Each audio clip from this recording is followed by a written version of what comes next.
Welcome to the Second Reading Podcast from the University of Texas at Austin. The Republicans were in the Democratic Party because there was only one party. So I tell people on a regular basis, there is still a land of opportunity in America. It's called Texas. The problem is, these departures from the Constitution, they have become the norm. At what point must a female senator raise her hand or her voice to be recognized over the male colleagues in the room? And welcome back to the Second Reading Podcast. I'm Jim Henson, director of the Texas Politics Project at the University of Texas at Austin, joined today again by Texas Politics Project Research Director Josh Blank. Another happy summer day to you. It's a great day. It's a great day. A little skunky out there. Yeah, but it's been a nice summer so far. It's been wet, but it hasn't been too hot. The grass is green. I'm taking it. Well, that's a good attitude. Yeah, good attitude. I try. Well, there are a few things going on today. I mean, we were talking before we went on. We could have, I suppose, focused on the GOP convention this weekend. Could have, yeah. But that's not going anywhere, I suppose. And we'll see. There's an interesting trajectory of the state conventions. Yeah. When they matter, when they don't, how much they matter, et cetera. I mean, I would say when they come up, it's always a focus of attention in the press anyway. Yeah. Which I suspect has to do with the travel opportunities and, well, it's hard. The gathering of the whole thing. But there's also, not to be too cynical about that. I mean, and there are interesting things going on in terms of shifting roles of parties we were talking about. Yeah, no, I mean, it's hard to argue that it's not important, but the way that it's important usually is less so, in my experience watching, less so about something that happens like in a really newsy way at the convention, more so like, what kind of traps get laid for later is what I think about. What markers are sort of, is the party organization made up of a lot of really engaged people going to put out as sort of the expectations for the party going into 2027. And that kind of stuff is like, but that takes a little time to mature, I think, a lot of the time. So we'll see. Maybe somebody will get booed. That could be interesting. Well, and I think kind of in the, over the longer arc of these conventions, I mean, there is something interesting to be noted about whether the role those conventions used to play and then the role that they played for a while when the corporate sponsors pulled out. Mm-hmm. I mean, there's a discussion to be had about the way that I think for a long time those conventions would happen. They were taken as markers. This platform got put together. Platforms routinely ignored. Right. But now, as particularly on the Republican side, as the party apparatus has become more aggressive, there's been more enforcement efforts. These things about using the party to change the primary rules, or even bar people from the primary ballot. To censure members and all of this, which is all relatively new. Yeah, and so there's probably something there. Yeah, which should make it maybe more interesting than it used to be. Yeah, it certainly was to some degree. Well, I think that's the right. Having gone to a couple of them, I mean, it's an interesting experience. But that's the right context, I think. For watching this, in addition to sort of the trap line, I think that's the better point is to say that there has been an evolution over the last 5 to 10 years, let's say. Yeah, I think that's probably about the right time frame. Where the party organization has become more aggressive internally in some ways about expectations in terms of, what party fealty looks like, what it looks like to be a good Republican member in the legislature. Right. And there have been fights about whether the party should engage in these or not. It's not like this is clear because obviously, and this is where I think a real clear understanding of parties is useful, which is like, the elected officials who are Republicans aren't necessarily asking the party organization to police their efforts. Right. And so this is a very ripe area for politics. Yeah, and there's Renzo Downey has a good kind of table setter in the Tribune today for people that are interested in this that is, worth looking at and, kind of a good long read about some of these issues. Telescoping out, I was saying before we got started, I mean, I think one of the interesting things that is lurking here that I probably didn't think about much as I was thinking, conventions are going to happen. Honestly, kind of so what? It's June. No offense to intended to anybody, but is that it is part of this thing. It's come up in the pod a couple times, and we've written about it a little bit.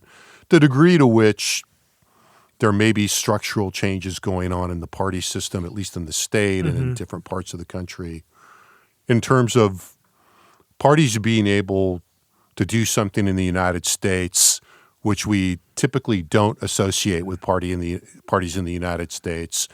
They're more associated with European parties. Yeah. Which is, having the capacity, the ability, the influence to enforce party discipline, to be a vehicle for party discipline. Yeah.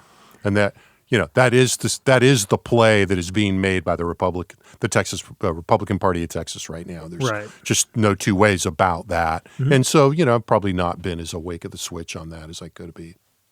Not to flagellate myself or anything, but no, go ahead. It's okay. So, I don't mind. Yeah, I'll get out the cat o' nine tails. But the thing we kind of wanted to hit on today, because it really did, is I have kind of a my jokey note in my line in my notes is suddenly data centers, right? Even though it's not so sudden, right? And the state's electrical infrastructure obviously has been a very visible and persistent part of the policy agenda from the moment Winter Storm Uri kind of knocked everything out. And to a less extent, but still also true, water too. Just, in terms of and water is attendant to this. Yeah. Or has become a part of this. And water was, in some ways kind of an underappreciated part of the Uri fallout too. Yeah, it's underneath the electricity, so there's been an ongoing water discussion. If anything, water was almost more on the agenda before that, because there had been the big water legislation in the teens and, a dedicated constituency on water that succeeded reasonably, not in some huge way, in pushing water a little bit onto the agenda in an intermittently visible way, put it that way, right? But I joke suddenly, and part of this is just the cognitive part of this. No, I hear you. Once you're paying attention to it, since I started thinking about doing this for today's podcast, yesterday, I guess, day before maybe. Seems like every other email in my inbox touches on this in some way. Yeah, that's right. Right down to, a few minutes before, came to the office, got a Axios Energy mailer, one of the billion Axios emails I get, that was all about, Amazon pushing back on their water use at their data centers. And to your point about water being connected. But also the fact that it's just, I guess what we want to get at today a little bit, or one of the sub-themes is the suddenly joke is a very inside joke because, this was certainly part of the legislative discussion in the last session. Since the beginning of the AI boom, but even before that, this notion of these big data centers, how they fit in economically, environmentally, resource-wise, how they fit into just the general kind of utility mix, if you will, has been going on for a while. The first wave of it was for the development of cloud computing before AI, and then the AI development has just juiced that like crazy. It's kind of hard for me to think of a policy area in my lifetime where government has been so obviously chasing. They're so and you're talking about data centers, but even kind of I think this is not the first time about data centers, and and we're going to be careful here about not aligning too much between AI and data centers where it's not useful. But to the extent that, I can just think, last session there was deep fakes, oh boy, and it's sort of even just getting their hands around kind of the landscape. Yeah. And it's changed so much dramatically even, since then. So, I think that's sort of, the interesting, and it's just an interesting aspect of this overall. And the other piece, just as we're starting this conversation off, and I think you're kind of pointing to this about the suddenly joke, is that, I think it's hard not to think about this subject with any seriousness and not quickly see how many dimensions and layers and how much connective tissue is. Yeah, it's a sprawling issue. It's so remarkably sprawling, and it's not just, and in a policy way, and we'll talk about some of this stuff, right?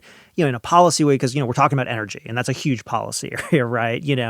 But also we're talking about kind of the philosophies of the parties and what freedom looks like in Texas and all this kind of stuff, and then just basic political economy questions.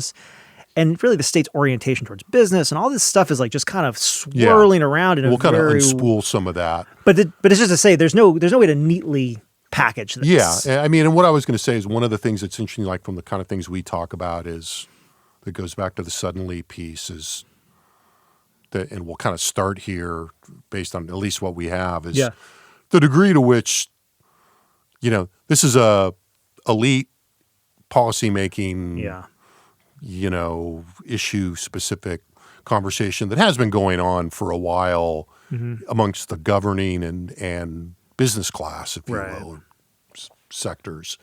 But just how much, I think what we're seeing here is, and the trigger for this being Governor Abbott's letter to the PUC and ERCOT yesterday, which I'll talk about in a minute. It's almost like that's the iceberg popping out of the ocean. Yeah. Right? I mean, all of a sudden it's like, oh, there it is. Eruption. Yeah. Kind of knew there was one out here somewhere. Yeah. And people had been talking about it. But, the fact that I think that not to give away the ending here in some ways, but the fact that Governor Abbott has made a pretty bold move on this, a bold public gesture, certainly when it comes to the governance, political, business nexus, is telling us something. Right. Right. Yeah.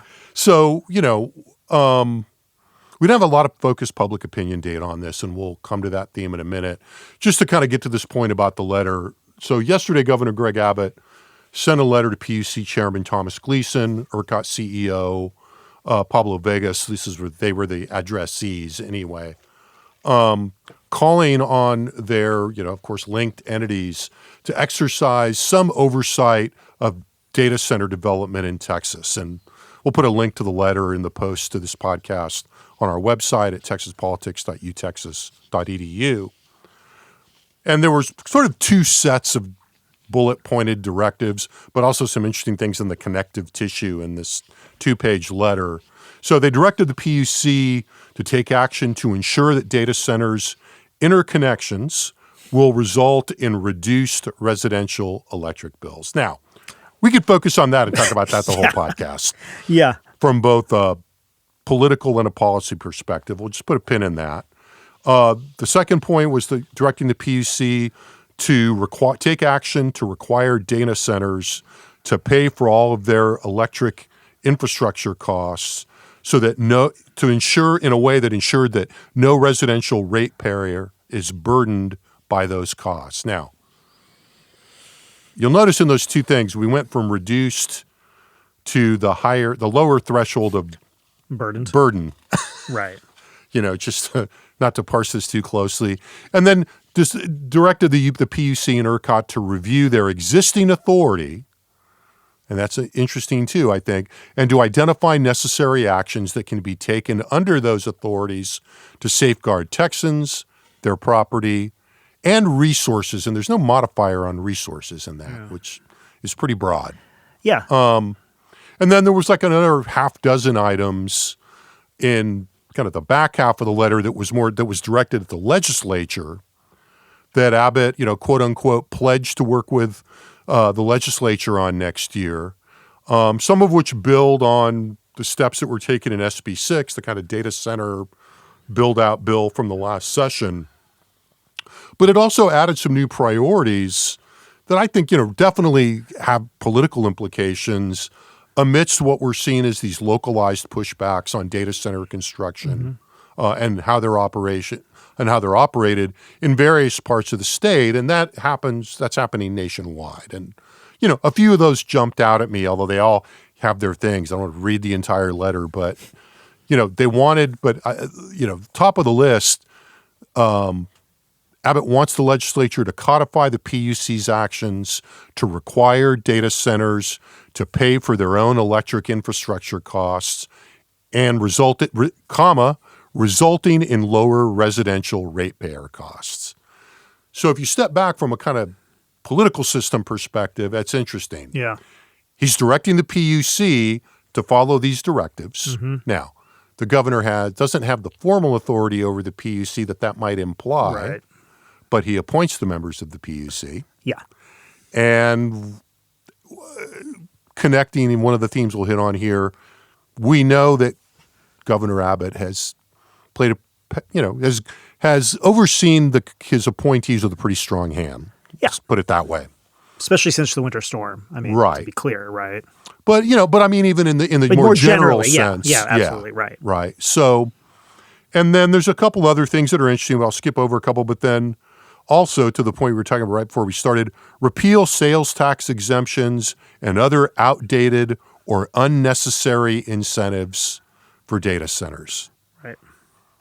Also interesting in ways that and then finally, of the things that stuck out to me, require data centers to reduce impacts on local communities by implementing best practices such as setbacks, noise reduction technology, and other measures that take into account the concern of neighbors. Now, sounds to me, and I suspect it would sound to a lot of people that would be listening to this, like that's sort of what the kinds of things we traditionally expect local authorities to do. Well, if they have the authority to do that, correct. Traditionally. Right? Well, setbacks, noise reduction. I mean, noise ordinances and property setbacks and all of that are generally local, historically been local things. I think I will say this. I think that's correct. One, I totally agree with that.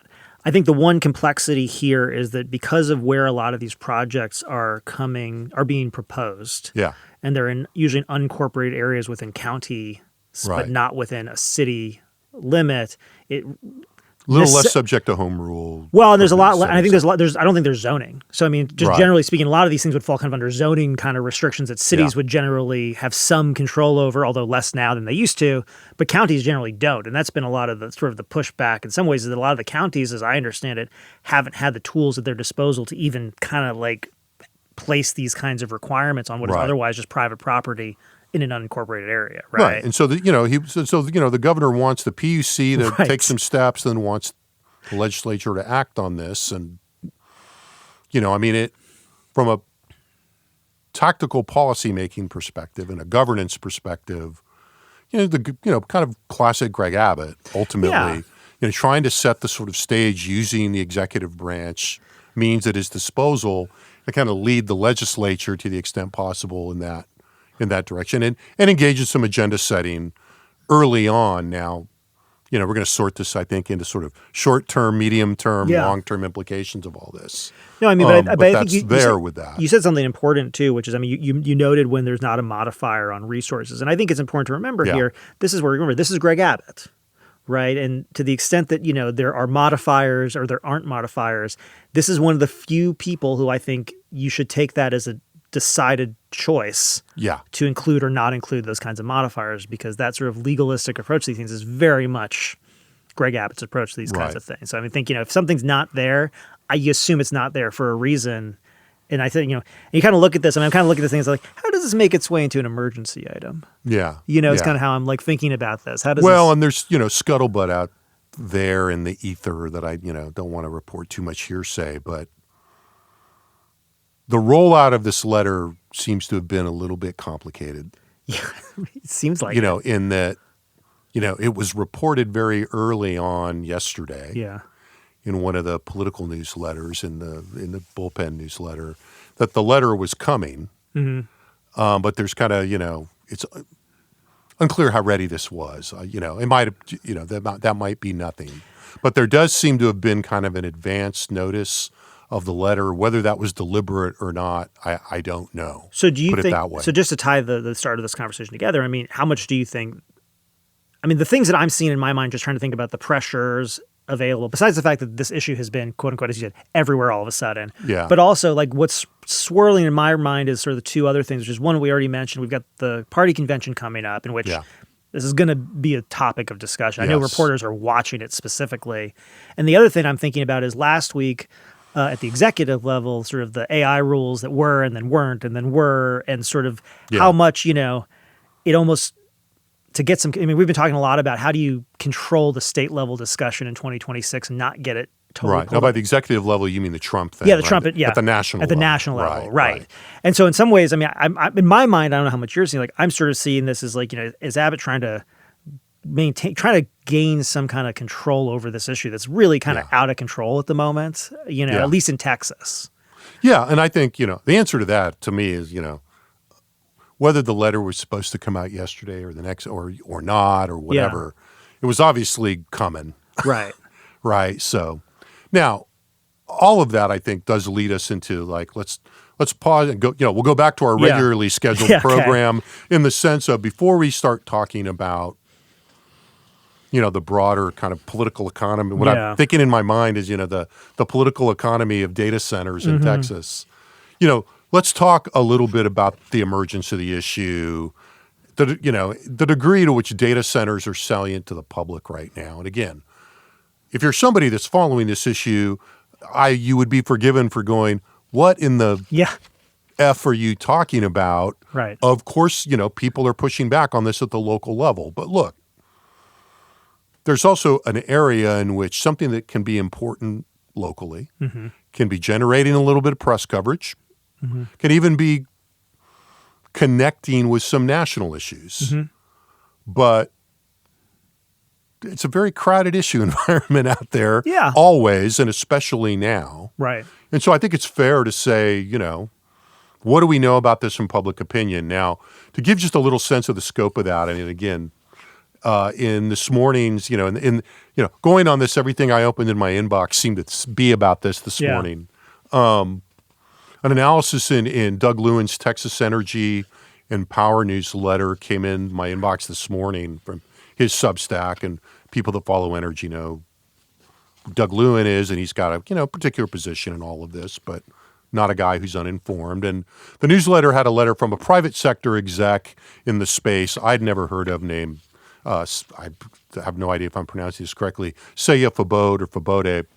Now, according to this, the data center opposition nationally, I believe was the implication of this, has grown from just 3 actions in 2024 to 81 in the first 5 months of 2026, with 31 moratoriums and a 76% denial rate when these projects reach a public vote. Now, again, what that means is not exactly clear. Yeah. And yeah, that's interesting. And the person says the main reasons for these denials has been power grid strain in 30% of the cases and water consumption worries in 25% of the cases, so that over $70 billion in proposed data center investment in 40 states is now denied, blocked, or under legal challenge. Now, I'm not vouching for those numbers.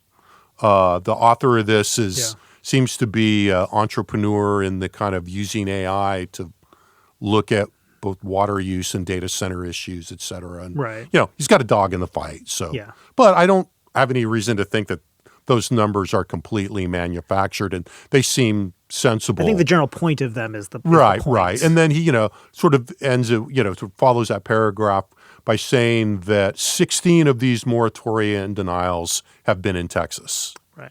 So that's kind of where, in terms of thinking about, the people that might say, what are you talking about? This is clearly already a public issue. Point taken. There's one thing for something to be a public issue.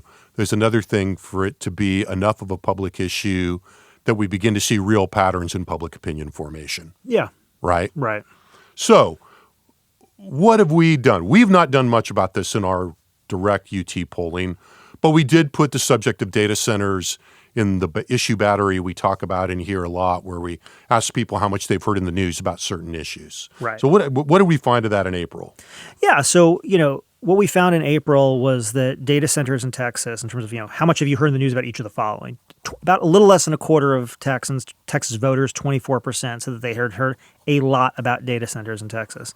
The question, of course, is where does this rank, to give you a sense? And the answer is relatively low. It's slightly above accusations against Cesar Chavez, 22%, or slightly above that, slightly below the U.S. Senate race, which, by the way, we've pointed again, something that you all are paying a lot of attention to, maybe like data centers, but a lot of other people still focusing on other things. The war with Iran, 76% of people are paying a lot of attention to that. The moon mission, the Artemis moon mission, was 52% of Texans had heard a lot about that. Funding for the Department of Homeland Security was 41%. And so this is, I would say, we call this not the lowest in terms of attention and salience, but it's in the lower tier. It's in the lower tier. Now, I think one of the things, again, to your point and about sort of this audience, I'm making about this audience, this podcast, and sort of people who listen say, what are you talking about, bozos? Where we do see a lot of differences when it comes to data centers. Really the only big subgroup difference. The only big subgroup difference. I mean, so when I say how much have you heard about data centers in Texas, 27% of Democrats have heard a lot, 24% of Republicans, right? Not a huge difference there. When we look, urban, suburban, rural, it's 31% in urban environments, 20% in suburban, 24% in rural. Not a lot there. And let's stop. Let's pause on that for 1 second. Just on the urban rural. I mean, I thought that was interesting that there was not a whole lot of variance there, given that the spin of this issue in a lot of the coverage in Texas has been, and they're building these data centers in red areas, right? And it's really rattling the cages of, and that's not showing up yet. And I got to say, people say that, and I think that has been the story. And I've sort of taken that as an article of faith to some degree. But when you go and you look, the Texas Tribune recently put together an interactive map where you can look at all the proposed projects in the state and based on their size, nice little bubble plot on the map. And if you actually go and look at that map and you look and something about Texas geography and everything, I would actually say my takeaway from that was, wow, these are actually in a lot more competitive places in the state, not necessarily clearly rural per se. Well, it's a wonky distinction that we make a lot that not everybody does, or people don't. It's not. Do it. But a lot of these are in what we would call exurban areas, right? So they're not. They're not building them in the middle of Houston. No. But they're not necessarily building them, in the middle of nowhere either. You know what I think of a lot is kind of in these edge areas. Well, what I think of a lot is I had a conversation with a reporter recently about Collin County, right? And that's a great example of the trajectory that we're talking about here. 10, 15, 20 years ago, Collin County was rural, right? I mean, this is the political base of Ken Paxton, a very conservative place. And ultimately, it still is a pretty conservative place, but it's grown dramatically. The population there, it's one of the fastest growing counties in the country. Like most of these formerly rural, now ex-urban, almost suburban counties is because of growth. They've changed pretty dramatically. And so I think there's a lot of projects in these areas because this is where there is a lot of growth going on in general.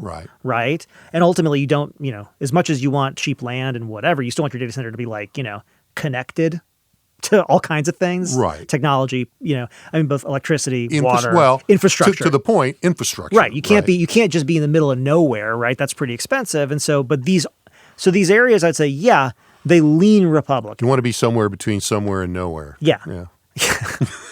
That's what freedom smells like. They lean Republican still, but these are also the parts of the state that, if you're saying where are Democrats looking to make inroads, well, these are the parts of the state that Democrats are looking to make inroads. These are the competitive counties that we look at that are outside of Dallas, outside of Harris, outside of Travis. But not too far. No, but adjacent. But still adjacent. But anyway, the other thing I would add about that is that before you go is also that, when you're talking about these things, you don't build them overnight. Right. And so and this is empirical question, I don't have the answer to, and this is, I should have caveated that, look, neither of us are policy experts in this area. So the policy experts out there, you want to email us more information, more I'd love connection. Texas Politics at, not project. No, it's Texas Politics at UTexas. Texas Politics at utexas.edu, or, you can dig up our individual email addresses, whatever. But also that, those areas are growing so rapidly that if in 2023, just to pick a halfway recent year, you kind of went, hey, here's a good spot for this thing. Seems like we got a little room to grow. We're not too far from stuff, but we're not necessarily on top of people. Well, by the time you get around to going and either building the thing or beginning to build the thing or entering the permitting process or whatever, it might have changed. Well, and interestingly, those sorts of areas you're talking about, actually, there have been ongoing discussions here about this very problem because a lot of these fast-growing areas, their big problem is water. Right. And the big problem is the expense it takes to create the water treatment and the facilities that are required for these fast-growing areas when the tax base doesn't yet exist. Right. It's just a real policy challenge. And this is sort of, it's in the same space, just generally speaking. Now, there is one big difference, though, and this is the thing that go back to the let's go back to, this is important because this is something, again, for you all, and I think for people who are sort of paying attention to this at we'd call like an elite level, there tends to be a pretty big disjuncture when we look at attitudes towards data centers, but really AI generally, the sort of tech space, and it's education. So what we see is that whereas no more than about 1 in 5 voters who have, less than a college degree, some college or less, say they've heard a lot about data centers. When we go to college grads, 4-year college degrees, it's 29% have heard a lot. When we go to postgrads, it's 37%. And this kind of pattern here between college degree holders and non-college degree holders when Yeah. it comes to their attention, use, and attitudes towards AI and these kinds of technologies. That's where you see the big gaps. Right. And I think that's important. So that's why when it's sort of like, yeah, isn't everybody talking about this? Like, well, if you listen to this podcast, there's a good chance that you're part of conversations. that You're hearing about it. You're hearing about it, right? Yeah. But this is why to say this is not necessarily the case for a lot of people, and this is kind of important here. Should I keep talking about the public attitudes a little bit? Yeah, of the that's AI? great. Yeah. Yeah, okay. So I mean, one of the keys here is sort of, the flip side of this is that data centers are the infrastructure that fuels AI, right? And the challenge, I think, in terms of one of the many challenges here on the policy side is that it's not as though people, mass public, has clearly and fully developed attitudes towards AI yet, which I think first we should say is, people who study public attitudes should make a lot of sense to us, right? Yeah. Because what is AI? Well, it depends, right? It's a general tool that's being deployed in all kinds of different ways. So then if you say to somebody, what's your attitude towards AI? In some sense, it actually is kind of meaningless. Also, it's the case that AI is being deployed in a lot of ways that people aren't aware of, right? So there's that kind of piece of it, which is to say that when you go and then add to this idea that, well, we need the infrastructure for AI, it's important for, I think, people to understand that it's not as though most voters out there are sitting there looking at a scale and saying, well, this is clearly worth it. Because AI is so important to me and I love AI so much and it's fueling all this economic change and this positive growth. And so actually we need these data centers. And in fact, there's an argument to be made that maybe people are concerned about AI. In fact, it's the opposite, which is to say that there's concern about the economic threat that AI poses to people's jobs, whatever. Yeah. Now, I will say, again, just to point this out again, that is not something that is in front of people's faces, right? For the most part, when we look at economic concerns in the April poll, only 43% of Texans say that they're very concerned about the impact of artificial intelligence on the economy, which is not none. I mean, that's not low. Right. I mean, that's still up there, but it's kind of in the middle of the pack again. It definitely pales in comparison to the things that are right in front of people's faces. The price of food and consumer goods, 65%. The cost of healthcare, 63%. The price of gasoline and energy, 61%. Even the cost of housing is 53%. It's 10 points higher. And so when you're thinking about like the extent of like how salient this is, how on people's minds, AI's impact on the economy, whether or not that filters into their views about whether data centers are good or bad, right? And all that, that's not really something that for most people is front of mind because they're more worried about the price of gas, price of groceries, right? And so I think that's one thing that sort of makes understanding the policy conversation here a little bit, it's challenging, right? Because there's an elite discussion going on here around this really complicated policy area. And I think, you've touched on it, but we'll kind of get into this a little bit more, which is because of the connection between data centers and real hard infrastructure, water and energy, and how complicated those policy areas are, and how many other vested interests exist in those areas with sometimes, corresponding and sometimes conflicting incentives and impulses, this becomes like a real, I don't want to say a policy quagmire, but it's like, it's just, I mean, it's hard to, it's got multiple, it's multidimensional. Right. It's multidimensional in a real fundamental way. I don't know if there's much else. I mean, I'll say, the Lyceum did some good polling on this. A couple different things. This year, the Lyceum, which is Texas Adults, was looking at the position that different industries hold in Texans' mind in terms of their importance to the Texas economy. Yeah, that's what that question was. How important is each of these industries to the Texas economy? Yeah. And in general, I mean, just as just an important, technology is kind of a middle of the pack player in Texas. Oil and gas, healthcare, farming and agriculture, and education are still way out in front when we talk about what people think of when they think of Texas. And just a quick pin in the farming and agriculture, if you're wondering about the screwworm discussion and the prominence of that both nationally and in the state. This is a big part of the economy and a big part of public consciousness of the economy. Right. So that's just to say that, again, technologies, this isn't, we're not California, even like, Massachusetts probably. Like this is still not something that hits sort of people's, in North Carolina, I'm just thinking of different places, people might think of technologies higher in the economy. In 2025 in the Lyceum, we actually asked it about trust in large technology companies. Not great. Only 10% of Texans said they had a great deal of trust in large technology companies.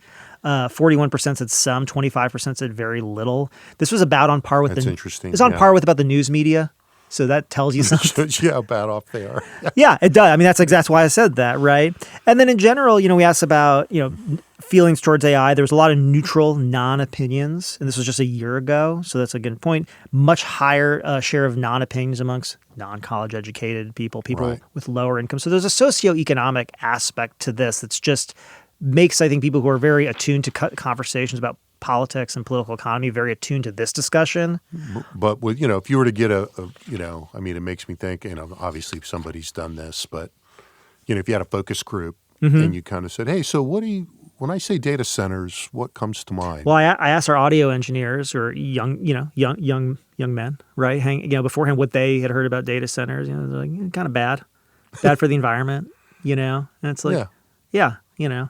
And I think there's some. I don't want to. They're like looking at me like, nah, We're not naming names. Not here. naming names. There's some more, but that's kind of. I think that's what you would about expect, right? It's not going to be an extended treatise on, Right. Well, I think if you're going to build data centers and you have to have more powerful processors, but it is going to have downstream right. benefits. I mean, nobody's going to say that. In a mass opinion modal in a sense. general, right? Yeah. yeah. Exactly. Okay. So I think that's the first thing I just think everyone should take away from this is just to remember that this is an ongoing and developing discussion. It's complicated. Most people don't really understand AI technology. They don't understand why it's so data intensive or energy intensive or water intensive. Again, no normal person is going to understand the underlying infrastructure needs for this technology. But also, as of right now, not to crap on any industry, but the actual promise of the industry hasn't been realized in ways that they can point to and say, look at this disease we've just eradicated. Look at, all the wins. In a way that have a broad public good kind of the thing. guys at Publish Axios are preoccupied with it. They're so preoccupied with it. But it's kind of hard when you say but they're doing these interviews with these, AI CEOs who are saying, yeah, no, we're going to take all the profits and we're going to start giving them back to people. Well, maybe not the profits per se, because we haven't generated, but we're going to do compute power. And it's like, I'm just my wife almost spit take with the water. It's like, what is the person who's working at CVS going to do with some compute power that they're paying for with their tax dollars? Yeah. It's just it's this weird conversation. Other than wonder if they're not going to have a job at CVS next year. Yeah. Or know that they can't do any junior copywriting jobs or whatever they might want to do. So, it's kind of and I think this is part of this. One of the things we talked about this before, and it's interesting kind of circling back to Abbott here, which is, I thought one of the good pieces in the Tribune a while back that we talked about in the podcast. I don't remember who wrote it exactly. I think it was Gabby. I think it was a long piece on this data center, the crosswinds in the Republican Party over this. Yeah. And there was a piece in that talked about, some representatives of Abbott's office basically talking to some of the data center representatives, basically telling them, you guys got to get your act together here because you're losing this badly. And I think this is kind of the environment that we're in right now, which is that, I don't think the public sees a lot of benefit to this. The costs are right in front of them, right? Which is it's going to raise your energy bill. It's going to, which Abbott's addressing. It's going to take all your water, which Abbott's trying to address. It's going to ruin the physical geography of the place that you're in. And the question becomes, for what? And the funny thing to me, this is again, they're going to make me pay for it. Well, and this is the interesting thing to me, and I love, and the argument that I think is kind of being made at the local level, which I'm totally, I would think sympathetic to, is, yeah, but we need the money. The local entities are like, there's this. If you follow the story, the data center they're considering in the county just outside of Waco, right? And man, they're kind of like, hey, and they show you there's all these pictures and these articles of the roads in this town, right? And it's just a nightmare. The roads are they look horrific and sort of you would never want to drive your car there. And they're like, hey, if we could just get this data center, if Waco would just agree to give us the water and we could just hook up, we could solve all our problems. Right. But also, I'm thinking on the flip side, looking at this sort of broad environment, it's 2026, and Ken Paxton's office just sent a letter to 120 communities telling them they can't raise their tax rates because they haven't done an audit yet. So there's these well, that kind of brings us back to the point that there's a lot of things that I think the governing class, the apparatus of government, the governor, are trying to get their heads around. Yeah. And, so it kind of brings us back to the instigator at least for the podcast. And I think it's a major, this is a major gesture by the governor, right? This is a pretty, it's just a letter, whatever one can, again.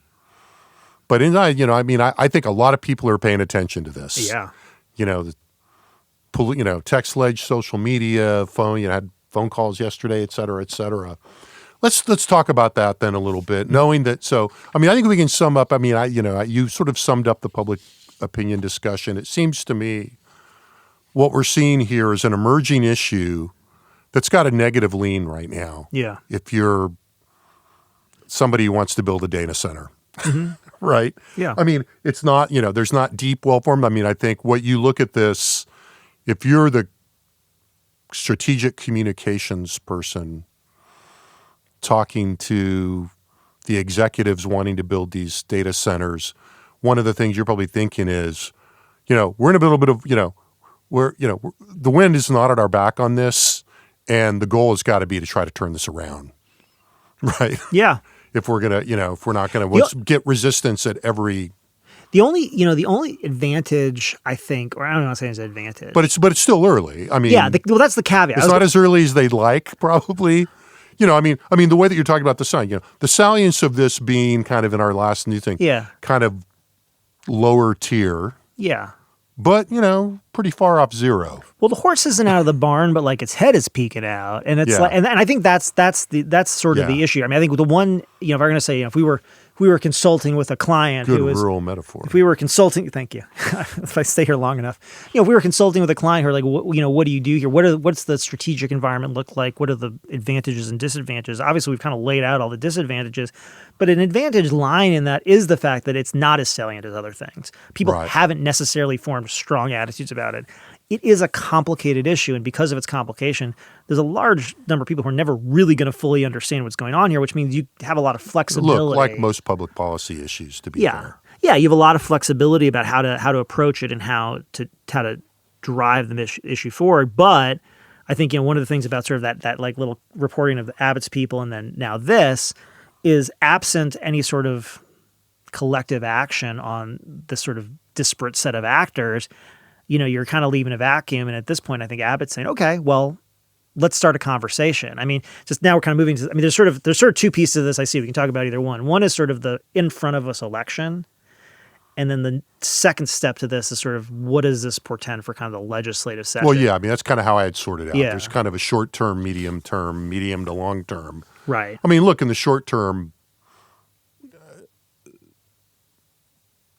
thinking more about politics than policy, when I first saw this, it's sort of like, Greg Abbott is going to take the lead on this issue, or, assert leadership on an issue that's bubbling up in a lot of, even with the caveats we mentioned a few minutes ago, it is bubbling up in a lot of relatively Republican regions of the state. Right. Right. And it involves not only kind of regular people and its impact on these local communities at a kind of lower levels, the wrong way to put it. At a more local level, though. It's a little bit more localized, but it's beginning to kind of aggregate as more than a series of local issues. Right. Which makes sense because it is a big structural thing. So from a kind of the politics of governance perspective, this is very on brand for Governor Abbott. Yeah. This is happening. They're getting the sense of this happening, and they are going to try to get in front of it and lead on it and shape it as they see fit. Yeah. Right. Now, the most immediate thing, honestly, the first thing I thought of was, this is an economic campaign issue. Yeah. Yeah. You go back to some of those excerpts that we read from that letter, that whatever your view, however much there were deep policy implications in this, and there were, this is also something that if somebody asked Greg Abbott or a surrogate, it's great that the border's secure now. It's great that you are going to prevent Sharia law, all of the preferred, Republican agenda issues right now. But, I'm bleeding out economically. What are you doing for me there? He said, did you hear we're going to lower your utility prices? Well, this is... We're going to lower, your electric bills we're working right now. I have ordered the Public Utility Commission to, that's why the language of that is to lower your electric utility. So it's, you can over elaborate this, I think. It's pretty obvious an emphasis on lowering prices for consumers is something that Republicans could use right now. And the governor is on the ballot, and the governor is going to be asked about these things. Well, and I would say, and what ties us to the last point is it's only possible to make a claim that seems so ludicrous on its face, is assuming that people don't actually understand what's going on here, right? Because the idea that these look, I'm not saying it's not possible. Look, it's possible, but I know that based on the last discussion about getting industrial users to generate their own power, it's pretty complicated. Right. And so, although it's probably not as complicated as you think. There's a lot from I know a little bit about this. Yeah, no, you do. There is a lot of, what they call co-location. Yeah. I understand. But I just say the idea that like these the concern is that these are massive industrial resource users. And it's like, no. I've said it. And actually they're going to lower your rates because. Well, but the massiveness is part of the point there. That's more of a medium term. Right. Somebody a little more in this space I was talking to made the observation that, and I think it makes sense. Yeah. And there's precedent for this in some of the implementation of SB 6 and some of the other things, or the provisions and implementation of SB 6, is that when you tell somebody who's going to apply to build a data center, one of the things you have to illustrate to us is that you are going to meet all of these requirements for energy generation, impact, lack of impact or, some kind of impact on consumer rates. And let's set that aside for a second. That's a barrier to entry. Yeah. Right. And one of the things that they have been concerned about in these, and a lot of them, and part of it does come to something we were talking about, you were kind of referencing before the podcast, from earlier economic development programs where, you have a lot of applications for projects that are speculative. Right. And then what happens is later on people go, okay, let's do the program assessment. How many of these projects actually broke ground? How many of them were actually implemented? And a bunch of them aren't because they're just fishing. They're kind of speculative fishing expeditions. It's very historically Texas, actually. Right. And look, it's part of, makes part of the cost of doing if mixed terms here, part of the cost of doing the business of economic regulation, right? Yeah. Is that, you have to think about the consequences of all this. So, but I will say, I was, again, talking to somebody in this space recently kind of going, it's good for them to say, you will do this and it will result in lower residential rates. I'm like, I'm not clear. And again, I'm not a policy guy. Right. And for those of you out there that can explain this to me, I'd love to get an email or a phone call, but what does that mechanism actually look like? Right. I'm just not sure. Yeah. No, but nonetheless, that's why I call this a short-term consideration, right? Because this would not be the first time that somebody campaigning has said, yeah, we're going to order X to do Y, and that's going to result in lower costs for you, and then that not happening. Well, and especially in an area like this, right? Right. Moving along to, because I think that's exactly, to your point, I think the hard part for me is sort of thinking, well, not the hard part. I think the thing that I get stuck on is this can both be really good politics and totally sincere policymaking. Right. It can also be really good politics and partially sincere policymaking, or, and really what does policymaking look like? At the end of the day, Abbott's one player in this. He's laying out some markers. He's going to have some tools at his disposal at different points in the legislative session to put more or less pressure on this. But I think what strikes me about this, and I don't know if this is where you want to go with it, but in very few areas does Abbott, I hate to say this, but seem so small. This was an important thing for him to do, I think, for the party to try to in some ways set some ground rules at least, so it's not just going everywhere. Or if you're a local official and you want to go in a direction, at least you know where you stand with the governor. And part of that is it's not obvious, right? But 2 weeks ago, the state was promoting the fact that we're leading with Fortune 500 companies all of a sudden. That's a big thing for the governor and for the state's governing parties being open for business. If you're in Austin, there's so many self-driving cars everywhere, because we are down for it, right? That's the general brand of Texas. And so on the one hand, Abbott's got to maintain that. I think that's an incentive. On the other hand, he is trying to set some ground rules because he's kind of being forced to play the cop within the party a little bit.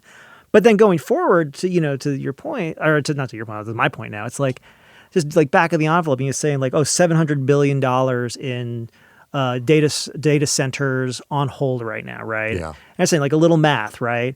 If a data center is like $1 billion or a couple data centers take $1 billion to build them, you could give every member of the House a $100,000 check. You could cut every member in the Texas Senate $250,000. You were making this point earlier. I'm not sure I really understand it, honestly. Well, my point is that the cost. Well, first of all, my point is that the cost of these actors engage. I mean, I guess what means speculation is an interesting question when you're talking about the size and the sum total of the economic transactions we're talking about here. If it costs $1 billion, let's say, to build a data center, it costs $25 million to give every legislator $100,000 to $250,000 just to get a conversation, of course, which I'm not saying anybody's buying votes here.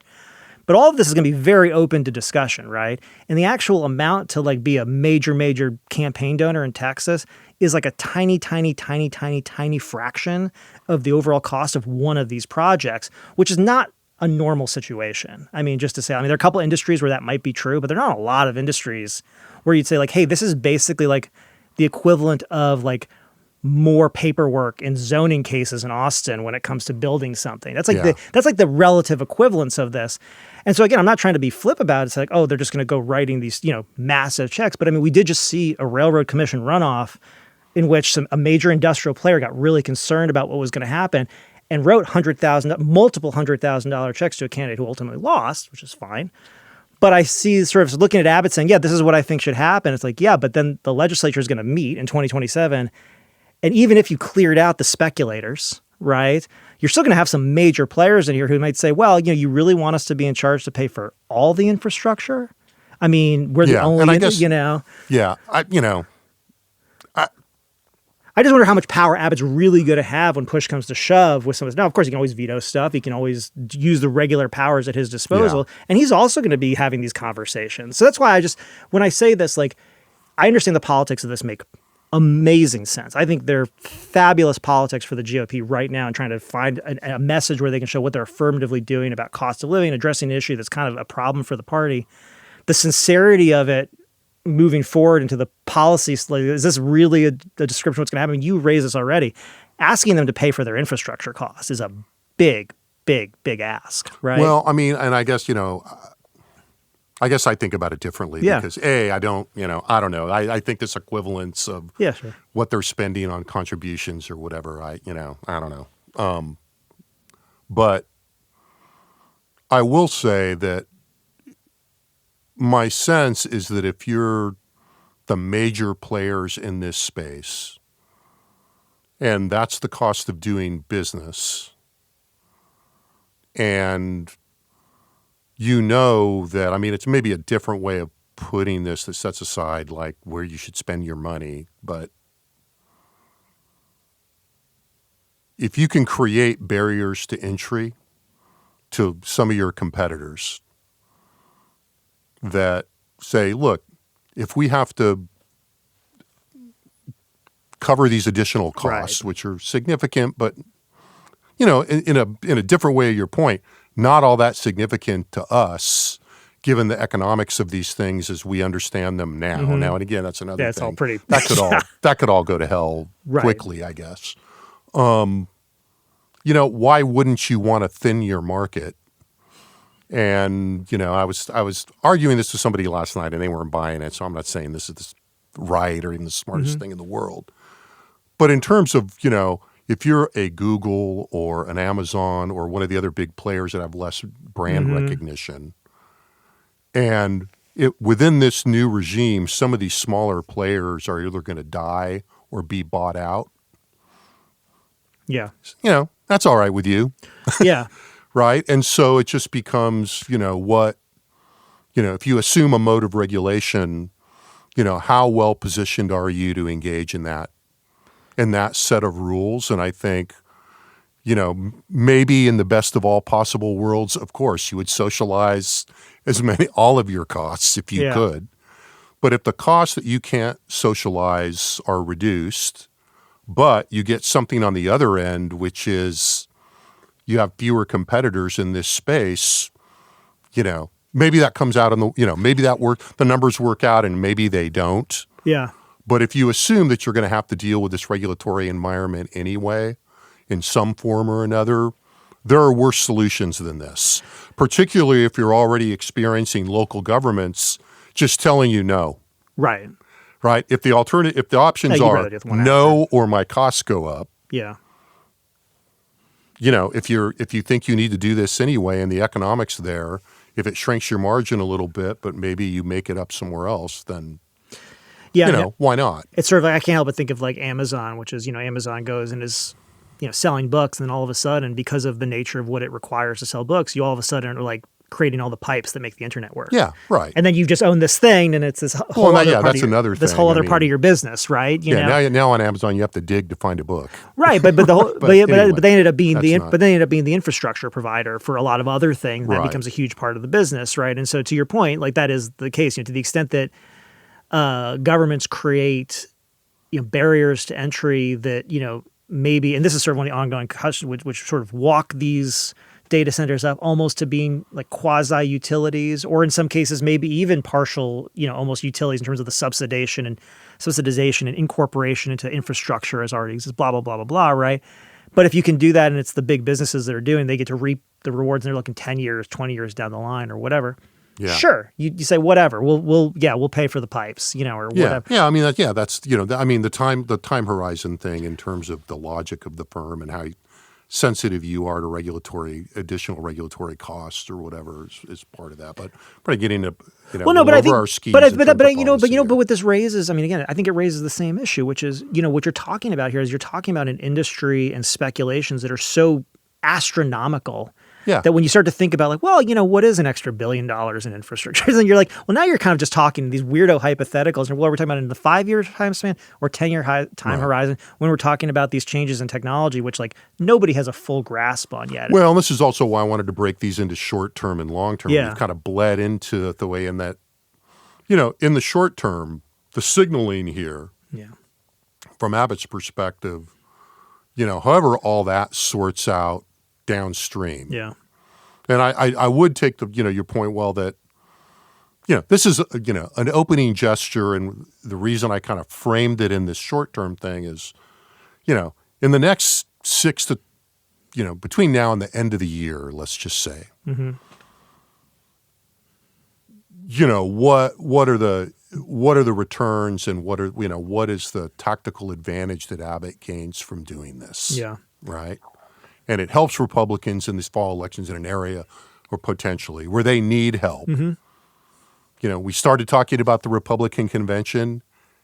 It speaks to some of the concerns that are going to come up at the convention on this front. That also intersects another policy area that, we talked about how sprawling this is. Another thing that's really brewing out there that is connected to this in some ways is this ongoing fight over building these big 765, people in the business are calling the 765 lines. These big transmission lines being built across the street to feed power needs in the Permian Basin. Yeah. Which is all about oil and gas, speaking of sprawling. Speaking of big. Right. A matter of significant dispute with a lot of interesting alignments going on right now. Texas Public Policy Foundation really going to the wall against the building of these lines, the property rights folks, which does intersect a lot of rural people and rural people with money, frankly, not liking this. Texoga, put out a memo either this morning or yesterday. I think it was this morning, once again, today's inbox. It was last night, saying, hey, this TPPF report saying these things are a bad idea is like wrong, basically. TPPF already firing back, saying, oh, this guy, all that kind of stuff going on, right? But that's another reason for the governor to start. Yeah, they don't need this. Engaging in this, right? Because that's all intra-coalitional stuff. They don't need this. Right? And so the governor has to start refereeing that, and Greg Abbott wants to referee those things. Yeah. He wants to do it from a governance perspective. He wants to do it from a political perspective. He wants to do it from a, maintaining the financial base of the party perspective, right? Don't want this getting out of hand, right? You've already got, the trial lawyers with a booth at the Republican convention, all of which, when you step back, is pretty interesting and maybe makes the convention thing again more interesting. But But I think it is vital in the immediate term, whatever the long-term policy play out is going to be, however the governance process or the governance results unfold, that the governor wants to send signals right now. He wants to send signals to these elite sectors we're talking about, sending a very direct message to the regulatory apparatus saying, hey, this is what I want, guys that I appointed. Yeah. Right. And, I expect you to read between the lines. Yeah, I think he's saying it's also not so subtle message to the county officials who are dealing with Right, these. to the local government, what- So it's a bit, so I think the short-term thing is, look, I'm here now. I'm Yeah. here in this.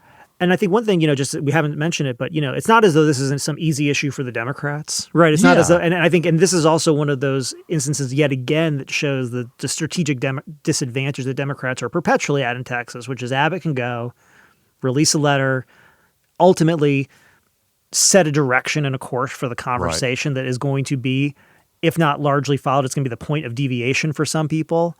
And the Democrats have no similar way to even enter the conversation, really, at this point. That's sort of. I can't say I've looked, but I wonder what the Hinojosa campaign's position on this is. Yeah, I'd have to look. But that speaks to another kind of broader point we can come back to before we wind this up. But there's also this medium-term piece. We've kind of dwelled on these other things, but the fact that there's in June.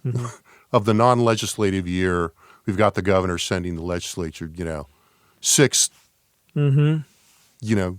directives is too strong a word. Yeah. But 6 signals for what he thinks the legislature ought to work on. Yeah. Also speaking to these party fights, also, another way of, setting the tone. There are lots, we kind of mentioned it when I was reading from the memo, lots of connections between what he's saying the regulatory bodies should be doing now and what kind of follow-up he expects from the legislature or would desire from the legislature. And again, classic Abbott. Yeah. Right? Does not want to cede leadership. And remember, the background of this is, he and Patrick were pretty at odds in the immediate response to grid failures. And remember, one of the biggest signs of that was Abbott, calling for the heads of, the people at ERCOT and the PUC commissioners. And we saw a big turnover at the PUC right after that. Right. And that was an artifact of that. Patrick calling for that. Yes, Patrick calling for that. And so that's, and that was that was only one step removed from, open conflict with the governor. Right. Right. And there were moments of open conflict with the governor during that. And so, as has come up, there are a lot of big picture things that make this so interesting. Right. And I think we're probably better positioned to talk about this than the actual policy stuff. But as you raised, this whole idea of the state preemption of local authority, you raise a good point in the counties in terms of where there are gaps in authority, the presumption now in Texas, certainly under this governor, is that the state is going to fill that gap or at least going to try, whether it's the governor through executive authority, the legislature through assertion of state authority that, tends to accrue to the governor. That's a big thing at work here. One thing I'll just add as we wrap up, I was talking to a reporter about this subject before they were going to cover the convention. And I said, we don't have a ton of polling on this yet, partially because I know from the polling that it exists, it's not a super salient issue for the public. It's raising, and we're going to have some more soon. It's ripening as we speak. It's ripening as we speak. But I said, but if you see, and this was actually before Abbott made the letter, but I said, but if you see Abbott make a pretty clear statement on this, I'll tell you something. He's got data. Yeah. He knows where this issue is with the voters. He is not someone who's, putting his finger up and kind of thinking, I think I'll do it. They're sophisticated. So my suspicion is that, not to say that they're following the polling or whatever, but look, they know what the attitudes look like among their electorate, amongst the voters they need to mobilize moving forward, and have considered that in crafting this. This whole, it's interesting that, it's like, oh, you're just following the polling. I don't mean that. I know you don't, but Okay, it's good. funny that people, say that it's just pandering. Look, it's amateur hour if you're not looking at public opinion data on big policy areas. Like, Yeah. it's just crazy, Be right? crazy. To think that people would not. And we right? know that Abbott has the resources and the interest and the consistent engagement with research, so that when you see, again, an issue like this and you see, a clear Right. kind of statement from him, it's not without some support that it's a good move. Yeah, for it's them. at least part of the calculation. Yeah, exactly. Right? Again, something that kind of came up in the earlier discussion, but I think in the longer term and as we watch the bigger, widen the aperture again and the bigger changes going on in the state and, not even changes, what the dynamics are. The politics of economic growth in the state. I mean, Yeah. we have polled on people's comfort level with growth, whether growth is good or bad for the state, how it's affecting them, what the trade-offs are. Yeah. And this is, in some ways, you could put you can and we have put the immigration issue in this frame, but this is very directly connected to that, Yeah. right? That, and it does go back. This is also one of the short-term factors, right? Because one of the ways that when state officials have tried to separate themselves from national politics, and this is particularly true of Greg Abbott, and successfully, the argument is, you may think whatever you do about Republicans, about the other guys on the ticket, Right. about the president, of either whatever. But one thing I'll tell you is that in Texas, we're growing the economy. This is the prosperity state, Right. right? It's a little Complicated. complicated. Here, right? Very This is a very complicated issue to be deploying that argument, particularly at a time of economic, localized economic sensitivity to prices, right? Or I shouldn't even say localized, general economic sensitivity to prices that don't really have anything to do with this necessarily, but it's why the utility bill piece of this is really useful. Yeah. It's a challenge when, you can't point to like thousands of new jobs, right? And what you can point to is, an increased tax base, which an increased tax base for a local government entity that's likely been vilified at one point or another, either generally or specifically by state government, that said these guys, if they have a budget problem, you know what? That's because they're profligate and they're not balancing the books. And where's their audit and all? And it's like, okay, but that's the whole trick here, is we're not talking about economic growth in the way that we're normally thinking about it here with these. It sort of enters in a different angle, But and who it benefits. I've is not tricky. followed these campaigns that closely. Yeah. But I do suspect that in some of these, it kind of goes back to the lag, the development, planning, development, growth lag, or the differential, trajectories of those, that in some of these exurban areas that have been growing really rapidly and now are becoming, site candidates for these big developments with all of the policy implications, that there aren't, and maybe I've just lived in Austin too long, but that there aren't some people that just kind of reflexively go, yeah, we don't, that is not good growth.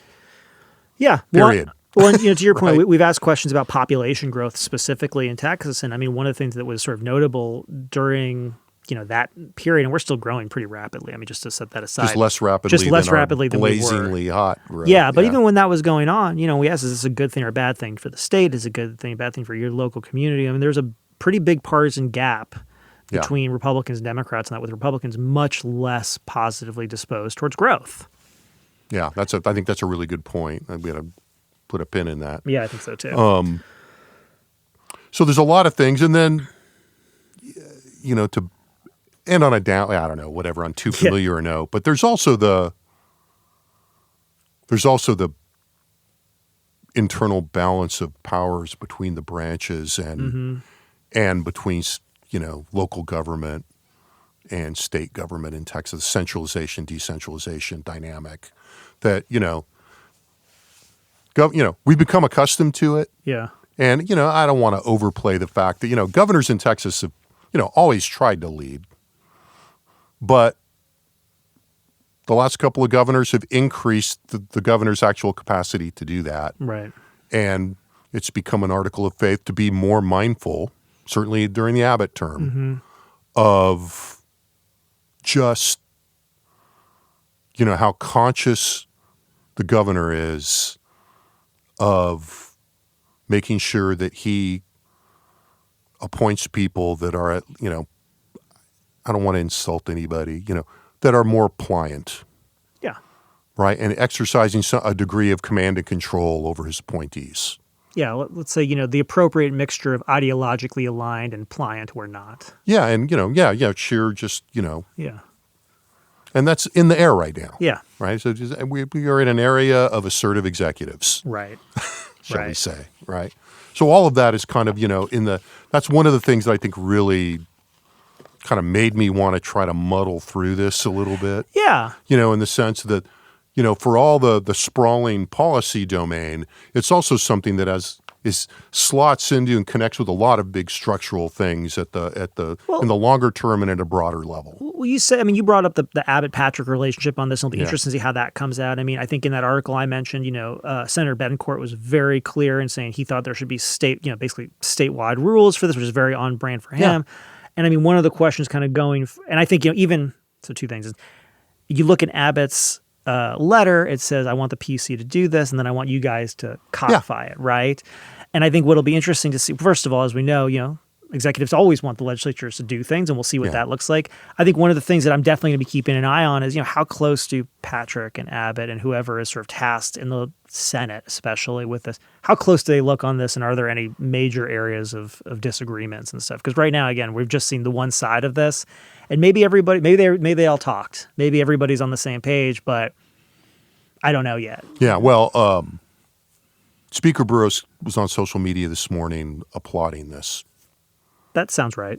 In an interesting way, it's like, kind of SB6 was a good start, but, we obviously got more work to be done. It's like, okay, you guys seem pretty satisfied with that last time. Yeah. But, look, to be fair to them, it's not the first or the last time that, the legislature manages to kick out some kind of big policy like this, and they always have to revisit them. Right. So I'm not beating up on the speaker on that.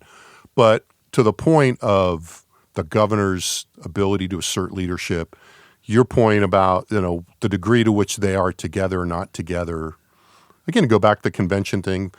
First time, the Downey article said first time ever, and I was trying to remember, I guess, I can't say this is wrong, but I was surprised. First time a Republican speaker has actually addressed the Republican convention.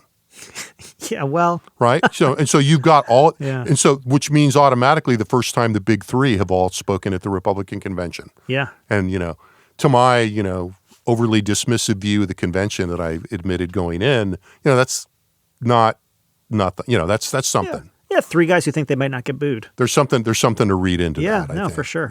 So. And that would be, look, and honestly, if the speaker, the lieutenant governor, and the governor can all go up before that crowd and not one of them get booed, that's pretty notable. Right. Look, we're writing something right now. To follow up the podcast last week about 2026 and 2018. And one of the things that we mentioned on that podcast that kind of comes out of this is, leadership is hard, and we see a little bit less intensity and approval of the leaders, although still similar levels of support. But what that's also paired with is greater intensity of favorability among Republicans towards their own party. Right. So, that's one of those things that we always say, while Trump may, make the left go apoplectic and is clearly turning off a lot of independents, a lot of the stuff he's focusing on and a lot of the stuff that the party has followed him on and Abbott has followed him on, these are agenda items on the Republican wish list. Yeah. And so, that's sort of floating around out there, is to the extent that they've been more aggressive in going after policies that they say that they want, you should expect the partisans to be a little bit I'll put it this way, for the happier. people that have stuck with the brand, they like the brand more for it. Yeah, exactly.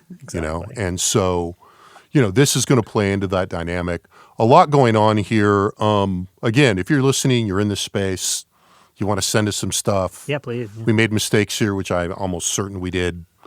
Please send us your views, send us your stuff, send us your data, and we'll be glad to have it, because I'm pretty sure this is going to come up again. So, Josh, thanks for being here today. As always, thanks again to our excellent production team here in the Dev Studio in the College of Liberal Arts at UT Austin, who, did not consent to being part of a focus group, but there you go. Thanks for that too. And of course, thanks to you for listening. So you can find supporting data, the data we've referenced, much more at our website. Again, texaspolitics.utexas.edu. I believe we are taking the week off next week as we move into a little bit of a summer schedule. But we should be back the week after with another Second Reading podcast. The Second Reading podcast is a production of the Texas Politics Project at the University of Texas at Austin.